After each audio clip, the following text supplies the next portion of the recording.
राज्य के कैबिनेट मंत्री नितेश राणे की उपस्थिति में रविवार को गांधी चौक परिसर में हिंदू धर्म सभा का आयोजन किया गया। इस मौके पर बड़ी संख्या में नागरिकों की उपस्थिति थी। तो चलिए नजर डालते हैं इस खबर पर।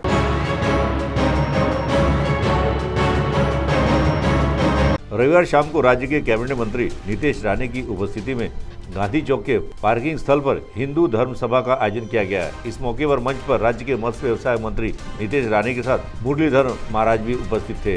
साथ ही इस मौके पर हिंदू धर्म सभा के आयोजकों के साथ बड़ी संख्या में आम नागरिकों की भी उपस्थिति थी। इस दौरान अपने आक्रामक अंदाज में कैबिनेट मंत्री नितेश राणे ने उपस्थितों को संबोधित किया, जिसमें उन्होंने अपने संबोधन के दौरान कहा कि राज्य में गोवंश हत्या पूरी तरह बंद होनी चाहिए तथा यह कृत्य करने वालों पर कड़ी कार्रवाई की जाएगी और उनको हर हाल में बख्शा नहीं जाएगा। तो आइए सुनते हैं इस मौके पर उन्होंने अपने संबोधन में और क्या कहा। आमच्या हिंदू राष्ट्रामध्ये चालणार नाही।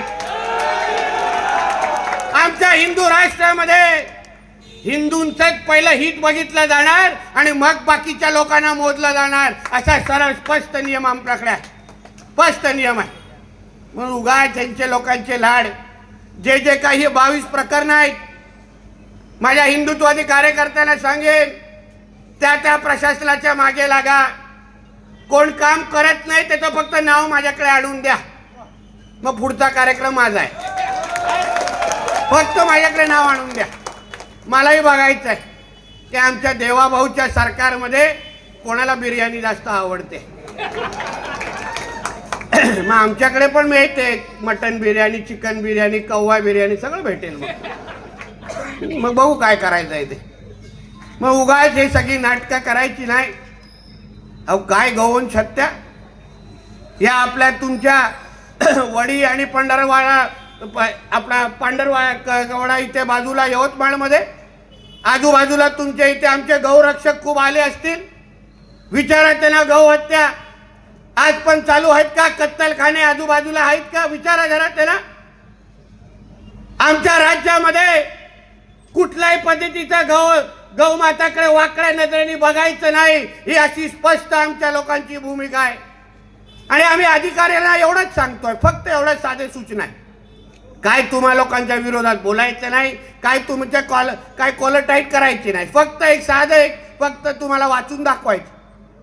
2014 ते 19 मध्ये जेव्हा आमचे आदरणीय देवेंद्र फडणवीस साहेब राज्याचे मुख्यमंत्री होते पहिल्यांदा, तेव्हा तरी त्या 5 वर्षामध्ये आपल्या महाराष्ट्रामध्ये गौवंश हत्या कायदा आणला की नाही? पत्रकार मित्र सांगतील आणला की नाही?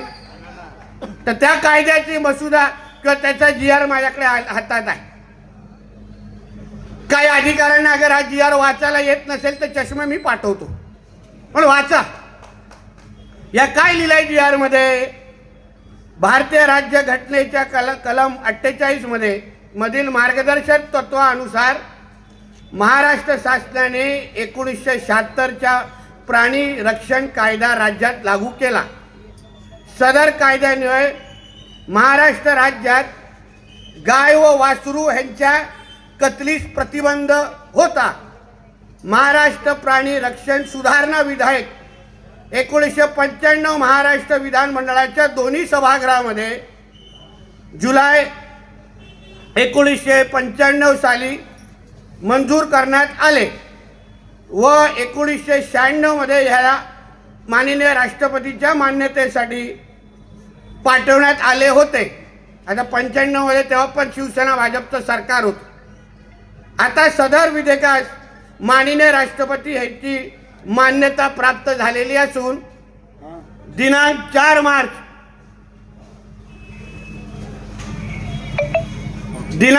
मार्च 2015 पासून राज्यात, हे ऐकून घ्यावं सगळ्या अधिकाऱ्यांनी व्यवस्थित, दिनांक 4 मार्च 2015 पासून राज्यात संपूर्ण गोवंश हत्याबंदी सुधारणा कायदा लागू करण्यात येत आहे। त्यानुसार सर्व संबंधितांना सदर कायद्याची काटेकोरपणे अंमलबजावणी करण्याच्या अनुषंगाने दक्षता घ्यावी। महाराष्ट्राचे राज्यपाल यांच्या आदेशानुसार व नावाने GR काढलेला आहे, नोटिफिकेशन काढला आहे, तरी पण हे काय कुठे ना कुठे तरी मोहल्ल्यामध्ये बसलेले हे जे काही हिरवे साप आहेत ते आमच्या राज्यपालांपेक्षा काय मोठे झालेले आहेत का? त्यांचे लाड आम्ही आमच्या सरकारपेक्षा जास्त करायचं का? 4 पॅकेट तुम्हाला बिर्याणी कोणाला पोचवतात म्हणून आमच्या राज्यात असलेला हा कायदा तुम्ही तोडण्याची हिंमत करता का? म्हणून त्या अधिकाऱ्यांना ज्यांना हे कायदा अंमलबजावणी करण्याची जबाबदारी आहे, आमच्या पोलीस खात्याला आवर्जून सांगतो, तुमचे खात्याचे प्रमुख आदरणीय देवेंद्र फडणवीस साहेब आहेत. आम्ही कुठल्याही खात्याच्या कुठल्याही अधिकाऱ्याच्या विरोधात नाही. आम्हाला एवढंच म्हणणं आहे, हा जो काय कायदा आहे ना, त्या कायद्याची 100% अंमलबजावणी यापुढे आमच्या राज्यामध्ये तुम्हाला करायलाच लागेल अशी स्पष्ट भूमिका आमच्या राज्य सरकारची आहे. आणि जो अधिकारी हा असलेला कायदा मोडण्यामध्ये कोणालाही मदत करायची असेल त्याची फक्त माहिती आमच्या हिंदुत्ववादी कार्यकर्त्यांनी आणून मला द्या. फक्त द्या तुम्ही, बाकी काहीच त्रास घेऊ नका, अंगाला काय लावून घेऊ नका.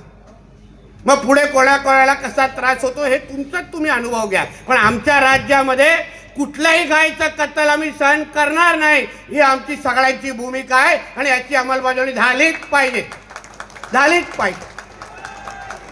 एवढी स्पष्ट भूमिका आहे. आमच्या राज्यामध्ये कायदा पाळा, कायद्यानुसार आमचं राज्य चालतं.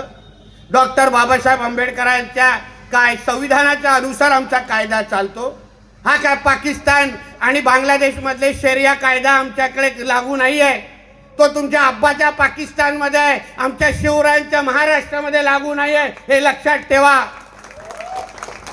कुठेतरी कोरून ठेवा हातावर गजनी झाला असाल तर. आणि समजून घ्या हा विषय, हे सगळे विषय परत परत आम्हाला सांगायला लागता कामा नये.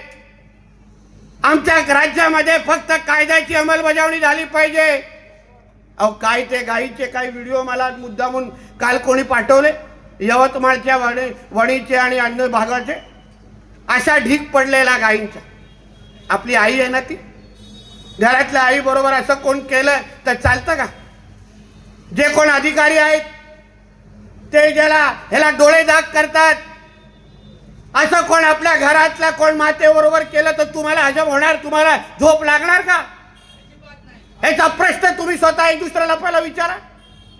अरे ज्या गाईची आपण पूजा करतो, तिला आई मानतो, त्या आई बरोबर अशा तिच्या मुंडी कापून तिच्या अगर ढीक रचला गेला असेल आणि हे हिरवे साप त्याच्यावर पोट भरत असतील तर प्रत्येक मोहल्ल्यामध्ये मग आम्हाला वराह जयंती आयोजित करायला लागेल, एक लक्षात ठेवा. मग CTV के लिए वैभव यारकर की रिपोर्ट.